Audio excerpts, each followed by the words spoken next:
யாருமே இல்லையேன்னு கவலைப்படவே கூடாது. திக்கற்றவங்களுக்கு தெய்வம் தான் துணைன்னு சொல்லுவாங்க. நமக்கு முருகர் தான் துணை.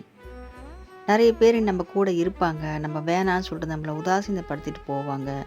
இப்போல்லாம் உதவி செய்கிறவங்கள விட உதாசீனம் பண்ணுறவங்க தான் நிறைய பேர் இருக்காங்க. நம்மளை கஷ்டப்படுத்துகிறவங்க வெளியே இருந்தாலும் பரவாயில்ல, கூடவே இருந்துக்கிட்டு உன்னால் என்ன பண்ண முடிஞ்சுது, நீ என்ன பெருசாக சாதிச்சிட்ட, உனக்கு என்ன ஒரு அடையாளம் என்ன இருக்குது, யார் நீ, நீ எல்லாம் யார் அப்படின்லாம் நம்மளை நோகடிக்கக்கூடியவங்க தான் இருக்கிறாங்க. நம்மளும் நொந்து போகிறோம், ரொம்ப மன கஷ்டத்தில் இருக்கோம்.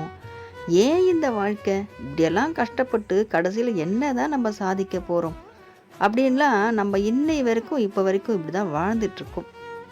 திரும்பவும் ஒரு வாழ்க்கை நமக்கு இப்படி தான் நம்ம தொடருவோமா, இல்லை நமக்காக ஒரு பிரகாசமான ஒரு எதிர்காலம் இருக்கா இப்படின்ற சந்தேகம் நிச்சயமாக எல்லாருக்குமே இருக்கும்.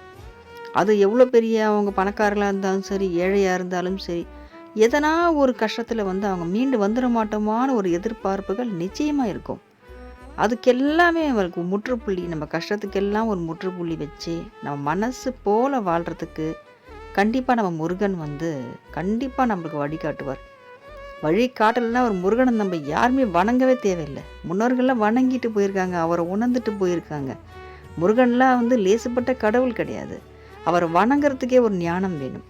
நம்ம அவரை நம்பிட்டு இருக்கோம், வணங்கிட்டு இருக்கோம்னா நிச்சயமாக நம்ம நல்லா இருப்போம். நல்லா இல்லாமல் போகவே மாட்டோம், நல்லா இருப்போம். மனசு தான் நமக்கு காரணம். எங்கே இருந்தாலும் சரி, அது பணக்காரங்களாக கூட இருக்கட்டும், மாளிகையில் இருக்கட்டும், பன்னீரில் குளிக்கட்டும், அவங்க நிம்மதியாக இருக்காங்களான்னு கேட்டால் கிடையவே கிடையாது. அவங்களுக்கும் ஒரு மன கஷ்டம் இருக்கும். நம்ம கட்டாந்தரையில் தான் படுப்போம், ஆனால் நமக்கு ஒரு நிம்மதி இருக்கும். அதுதான் நமக்கு நிம்மதி. நம்ம எங்கே இருந்தாலும் மனசில் அமைதியும் நிம்மதி இருந்துச்சுன்னா நம்ம தான் ராஜா. அந்த அமைதியும் நிம்மதியும் நமக்கு முருகர் கொடுப்பார். நமக்கு என்ன தேவை அது கொடுப்பார். பணமா அது கொடுப்பார். தேவைக்கு ஏற்ப பணத்தை கொடுப்பார். தேவையான அன்பை கொடுப்பார்.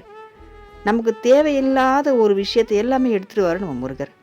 நம்ம யாருக்காக அழுகிறோமோ, யார் வேணும் நம்ம மன நொந்து போயிட்டு அவங்க தான் வேணும், அவங்க இருந்தால் நம்ம வாழ்க்கை நல்லாயிருக்கும், அவங்க நம்மக்கிட்ட பேச மாட்டாங்களா, நம்ம கூட இருந்துட மாட்டாங்களா, ஒரு பார்வை நம்மளுக்காக பார்த்துட மாட்டாங்களா, இவங்க நம்ம கூட இருக்கிறது தான் இந்த வாழ்க்கையே எனக்கு சொர்க்கம். இந்த வாழ்க்கையில் நான் சாதிக்கிறேன்னா பெருசாலாம் சாதிக்க வேணாம்ப்பா, என் மனசுக்கு பிடிச்சவங்க என் கூட இருந்தால் போதும், அதுவே மிகப்பெரிய சாதனை தான். இப்படின்லாம் நம்ம நினச்சிட்ருக்கோம் இல்லையா? அதெல்லாம் முருகர் வழி பண்ணுவார். அன்பு ஜெயிக்கும். உண்மையான அன்பு என்னைக்கு இருந்தாலும் அந்த அன்பை வச்சிருக்க ஒரு நபரை நம்மக்கிட்ட கூட்டிகிட்டு வரும். இந்த பிரபஞ்சம் அதை தான் சொல்லுது. இந்த பிரபஞ்சத்தை ஆளக்கூடியவர் நம்ம முருகர் தான். அதனால் நம்ம அன்பு